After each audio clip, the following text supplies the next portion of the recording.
दोस्तों नमस्कार, मैं राजेश बुगालिया। एक छोटी सी कहानी। एक महात्मा किसी गांव के अंदर से निकल रहे थे। तो महात्मा बड़े संतोषी होते हैं और जैसे ही उस गांव में से निकल रहे थे तो उसको एक सिक्का दिखाई दिया। तो उसने सिक्का उठा लिया। अब सिक्का उठाने के बाद आपको पता है भी महात्मा सन्यासी होता है, संतोषी होता है, वह उस पैसे का क्या करे। तो उसने सोचा कि ये रुपया मैं किसी न किसी दरिद्र व्यक्ति को मैं दूंगा।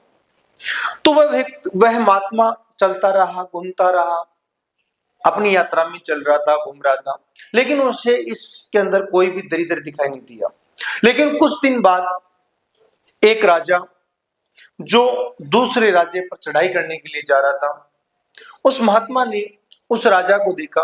उसने वह सिक्का उस राजा के ऊपर फेंक के मार दिया। अब राजा ने जैसे ही सिक्के को देखा तो उसे गुस्सा भी आया और उससे आश्चर्य भी हुआ। फिर उसने उस महात्मा से पूछा कि यह सिक्का आपने मेरे ऊपर क्यों फेंका है। तो महात्मा ने बड़े धैर्य के साथ में जवाब दिया, राजन, मुझे ये सिक्का एक गांव में मिला था और जिस दिन मुझे ये सिक्का मिला था उस दिन मैंने सोचा था कि यह सिक्का मैं किसी न किसी दरिद्र आदमी को मैं दूंगा, लेकिन मुझे आपसे दरिद्र, आपके बराबर दरिद्र मुझे कोई दिखाई नहीं दिया। तो राजन ने पूछा क्यों। तो महात्मा का जवाब बड़ा साफ था।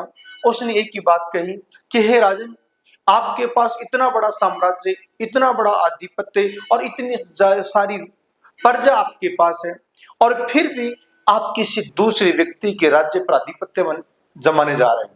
और आधिपत्य बात ठीक है, लेकिन जब आप उस पर आधिपत्य जमाने जाएंगे तो कितनी माताओं की गोद खाली होंगी, कितनी बहनों का श्रृंगार खाली होगा। आप सोचें एक बार, कितने भाई, कितनी बहनें होंगी जिनके राखी बांधने के लिए हाथ उनके चले जाएंगे। तो आप एक बार सोचें कि आपसे दरिद्र कौन हो सकता है। कहानी बड़ी छोटी सी है, लेकिन सीख ये है कि यदि आप अपने स्वार्थ के लिए यदि किसी दूसरे व्यक्ति को आप दुखी करते हैं, दूसरे व्यक्ति को यदि आप परेशान करते हैं, तो आपसे दरिद्र कोई भी नहीं है।